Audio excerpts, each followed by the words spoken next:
Is it really Black elitism, or is it a subset of Black wealth that you're not a part of?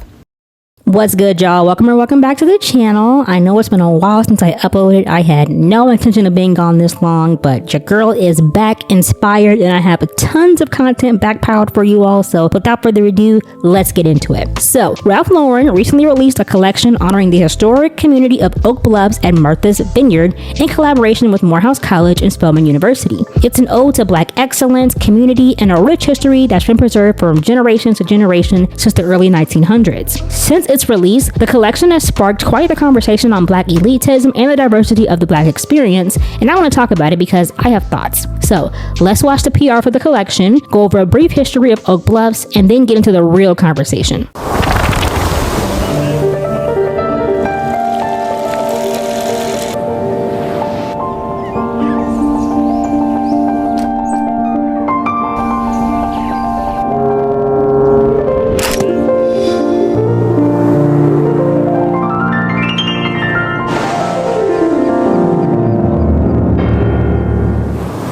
Cottage City, or what is now known today as Oak Bluffs, is a coastal town in Massachusetts where many freed slaves and laborers sought work and were sold land following the abolition of slavery. It is one of the earliest planned residential areas in the United States. By the late 19th and 20th centuries, middle-class and affluent African Americans began renting and buying summer properties they could return to annually. And soon, an inn called Shearer Cottage was built, making Oak Bluffs one of the only towns in Martha's Vineyard to welcome and accept Black tourists. It was a place where Blacks could get away from the pressures of segregation and just be in a safe, relaxing environment.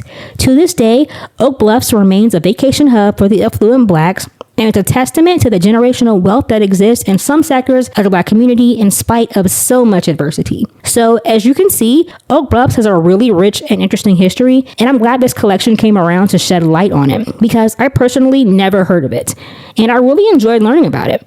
If you want to learn more about it, I'll drop a link below to a short film Ralph Lauren created about the collection and the history of Oak Bluffs in the description. It's a really cool collection with deep cultural significance that celebrates legacy through beautiful storytelling, and that should have been that. But per usual, the internet had to drag the conversation surrounding the collab to hell and make things a pissing contest. Black elitism gotta get the fuck the same way white supremacy does. I don't give a fuck how you present it to me. I don't care. James Jeter just dropped his second collection with Polo Ralph Lauren. The first one, Morehouse and Spelman, HBCUs were the craze. Totally get it. That was a layup. I understand. Now we're in the second collection is based off of Oak Bluff. The only section in Martha's Vineyard where Black people could gather and do their thing. Cool. I don't give a fuck about none of that. I do not want a Black all-American story when it comes to Polo Ralph Lauren because that is not how we and people who look like me have engaged with Polo Ralph Lauren. It's never been about some elite bourgeoisie shit. We stole that shit. Like the things that you are creating, the things that you're trying to create, the things that, oh, like this is Black excellence or Black elite or whatever, we stole that shit. That is not how we engage with Polo Ralph Lauren. And for you, and while I feel like you are overly qualified to sit at the seat as creative director, you must tell these people, if you are going to leverage my Blackness to help your company, we have to do it how Black people have done it.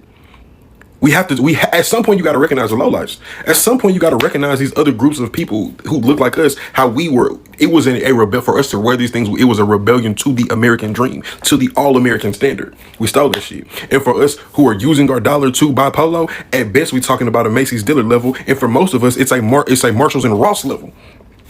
You have to, if you are going to sit at the creative director seat, you got to understand like the access is at that Macy's Dillard level and down. We gonna steal that shit up there. That $600 jacket, the booster's back. You know what I'm saying? And I'm not saying this like to promote, you know what I'm saying, nefarious behavior and shenanigans. I'm saying it because that's how we engage with this shit. That is, we did not engage with this shit on some like, oh, like we don't give a fuck. Like none of that shit is what we give a fuck about. And it's kind of disingenuous that you're trying to pass it on. Like that's crazy as fuck to me. I'm sorry, but getting on the internet and being upset about the Oak Bluffs collection from Polo Ralph Lauren with Spelman and Morehouse lets me know that you need to do the internal work to unpack why the personification of Black wealth makes you uncomfortable. A lot of people don't like to acknowledge the fact that Black wealthy people exist. And I'm talking about wealthy people who exist outside of like the entertainment industry or sports. I'm talking about people who are presidents, CEOs, partners, who have built immense generational wealth for their families, who engage with brands like Ralph Lauren the way in which is depicted in their new collection. I saw someone say that they know for a fact that no Black people were wearing Ralph Lauren like that. And I said that's not true because I know people who have worn the brand like that, who I myself have bought things and worn the brand in that way. So are you going to tell me that I'm not Black or my lived experience as a Black person is not valid because I didn't grow up in the same socioeconomic status as you, or because I didn't engage with certain brands the same way that you? No, you can't tell me that. In fact, I did have some people say that it's less valid because, Black culture is rooted in hood aesthetics, which I thought was extremely problematic. I think that that is a subset of Black culture, but that is not all of Black culture. I even saw someone say with their full chest that Blackness is monolithic, regardless of your likes and dislikes or your ideological perspectives, because we all have to deal with race in this country and even globally, we have a monolithic experience. And it's usually coming from men who say those things because they lack the understanding of things like intersectionality and what it means to be a woman and being Black, or what it means to be queer and Black, or like queer, Black, and a woman, something like that. They don't understand those things. They never take those things into perspective because they're looking at it from the lens of like how they've lived life, and they project that onto every interaction and every conversation that they have, and it leaves it, lacking. I'm going to be honest, and it may come off as a bit harsh. I think that some people lack the capacity to understand certain topics, let alone speak about them. And therefore, sometimes I think some people should sit things out. If you were never going to buy anything from Polo Ralph Lauren, why are you upset about this collection? It wasn't for you. And that's okay. Not everything is for everybody. Saying, oh, well, they should have done something like what Pharrell did for Louis Vuitton. As if Louis Vuitton and Ralph Lauren are not two completely different brands, two completely different aesthetics, brand identities. I mean, Louis Vuitton is known for taking on like artistic rebellion in a way. They take more risks. Whereas Ralph Lauren is not going to do that because that is not who they are as a company. That's not who they are as a brand. It doesn't matter how many rappers wear their things. It doesn't matter how many athletes wear their things. That's not who they are as an organization. And I don't think that they necessarily need to change that in order to relate to Black people, because you're saying that relating to Blackness can only happen in one way. And that within itself is wrong. I just think that people need to think about why they're so triggered by seeing wealthy Black people. They exist. They're going to continue to exist. And just because you're not a part of that does not mean that, they're less than you, because you would feel some type of way if they said that you were less than them. Is it really Black elitism, or is it a subset of Black wealth that you're not a part of? Because I'm finding a lot of you are coming on here calling it Black elitism, but you're calling it Black elitism because you're pissed off that these Black people have not had the same struggle that maybe you have had. And I'm sorry to tell you this, because you don't seem happy about it. There are a huge group of Black people that are experiencing Black wealth and living a really great life. Oak Bluff, Inkwell, Martha's Vineyard, Jack and Jill, not every Black person has been scratching and digging and surviving and getting it out the mud. I would think that that would make you happy, but instead, it has turned you into little monsters. Black wealth is real, and just because you are not partaking in it doesn't make it elitism.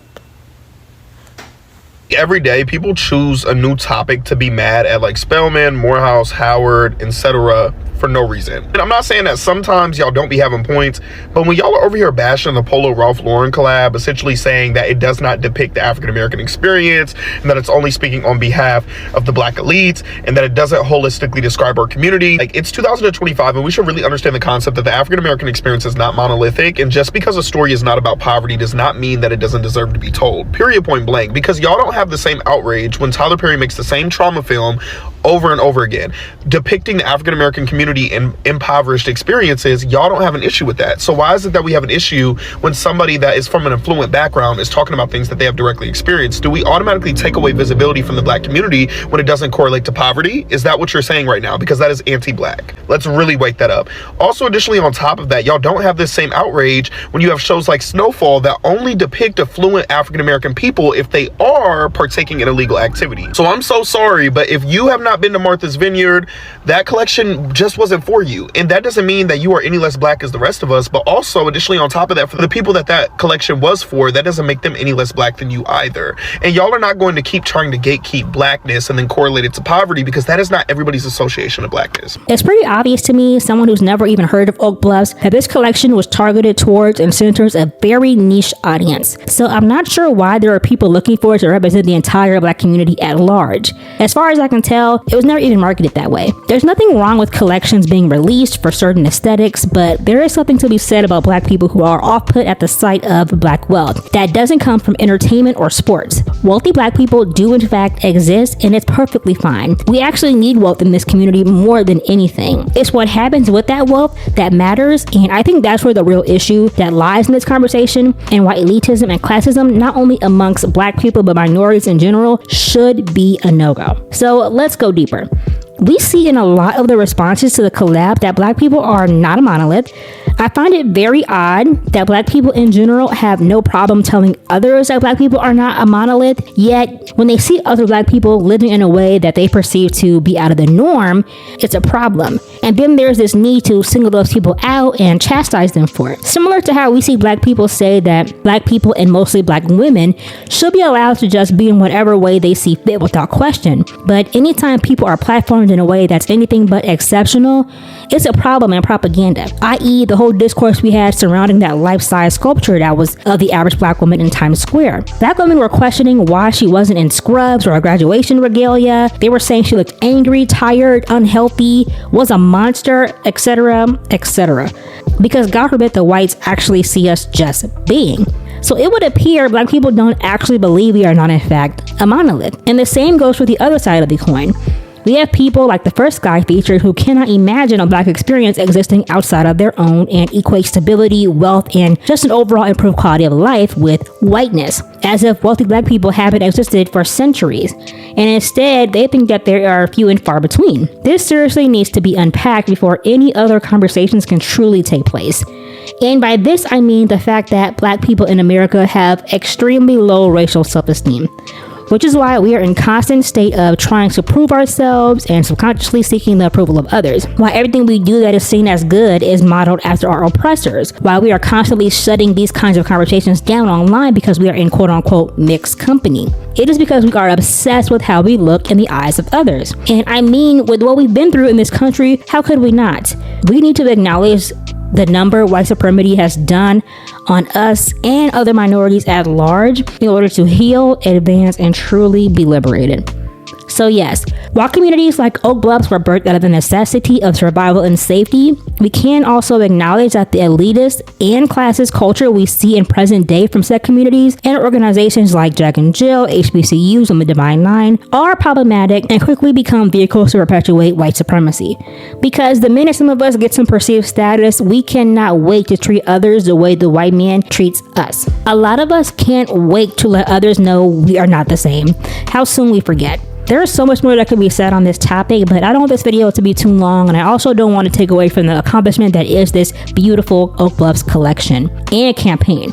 So let's get back to it. This collection was directed by James Jeter, the first black creator for men's polo at Ralph Lauren, and it actually draws on his life experiences frequenting Oak Bluffs over the years, and as an alum of Morehouse College. So this was really a chance for him to represent his community, and I think that it was executed perfectly. Just watching the short film and seeing how much research and care went into this collection and sharing these beautiful stories, you can tell just how much it meant to James Jeter and Ralph Lauren to get this right.